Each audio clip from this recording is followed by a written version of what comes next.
Not only is World War Z the most expensive zombie horror movie ever made, it's also the most expensive horror movie ever filmed, period. From bidding wars over the rights to the global scale of the plot, here are the reasons why World War Z cost $190 million to make.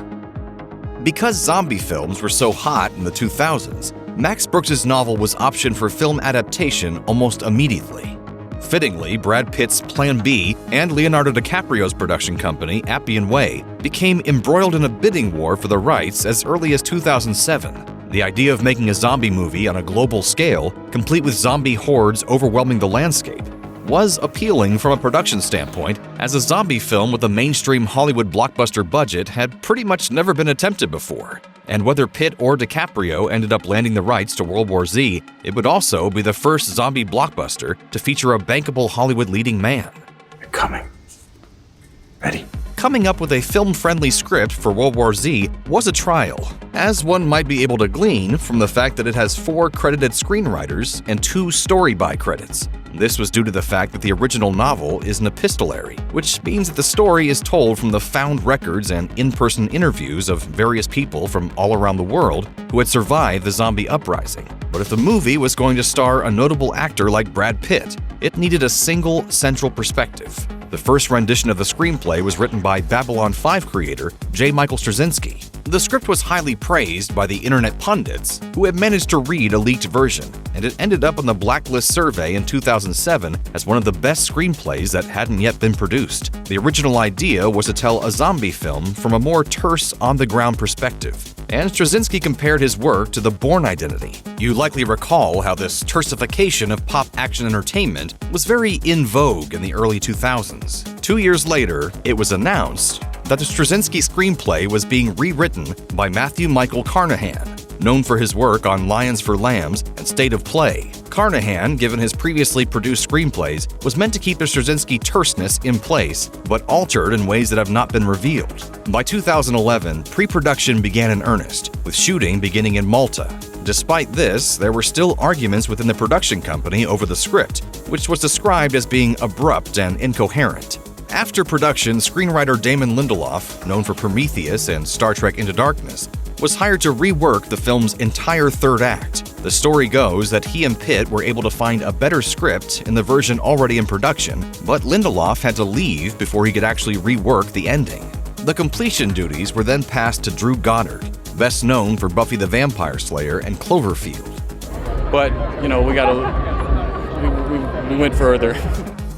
The global scale of World War Z was a major contributing factor to its enormous budget, in addition to the scenes of thousands of zombies crawling all over each other like ants, forming chains and bridges with their bodies that required extensive special effects. The film also shot all over the world, with shooting locations in Malta, Hungary, and the United States, as well as army bases in Wales, England, and Scotland. Given the size of the production, World War Z was already an expensive production, with its initial budget being $125 million.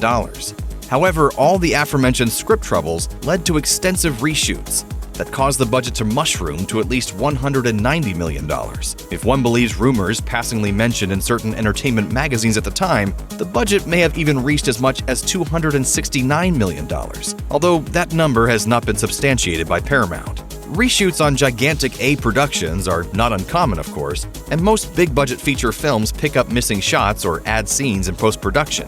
News of reshoots are not the gloom and doom prognostication some film outlets might have you believe they are, but the reshoots on World War Z were particularly expensive, as they were not only used to cover a new ending, but patch over holes left by some rather dramatic last-minute cuts. Paramount president Mark Evans was reportedly unhappy with a 12-minute scene that took place in Red Square in Moscow, as well as others shot in Budapest, which highlighted the film's original intent to be a bleak socio-political thriller along the Straczynski line. Evans wanted the film to be a more generally pleasing blockbuster. The same Red Square sequence also saw Pitt's character, initially an everyman type, become an indestructible warrior badass, and few seemed pleased with the transition.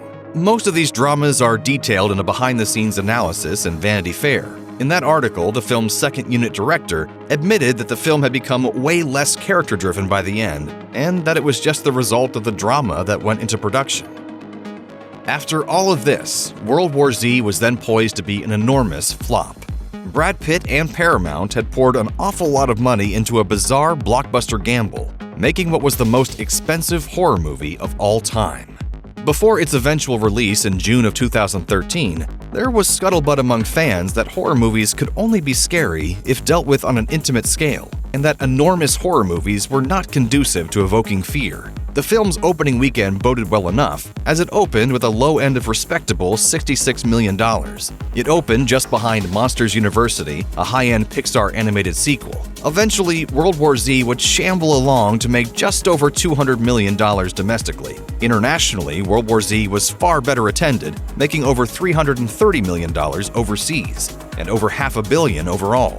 WorldWarZ was one of those rare cases of a notoriously troubled production making good on its box office promises. It wasn't too badly reviewed either, currently enjoying a modest 66% approval rating on Rotten Tomatoes. This was successful enough to push a sequel into the works, and in 2016, star director David Fincher was attached to direct a follow-up with Pitt returning to star. We have so many ideas on the table from the time we spent just developing this thing and figuring out how zombie worlds work. However, Paramount never ended up putting it on their schedule, perhaps remembering the trouble the first film put them through, or maybe sensing that zombies aren't the undead cash cow they once were a decade previous. Zombie films will continue to be made, as the monster still holds appeal for many and the genre is cheap to make. But we may never again see a zombie movie on the scale of WorldWarZ. No matter how much trouble it was to make, it cannot be denied that it is unique.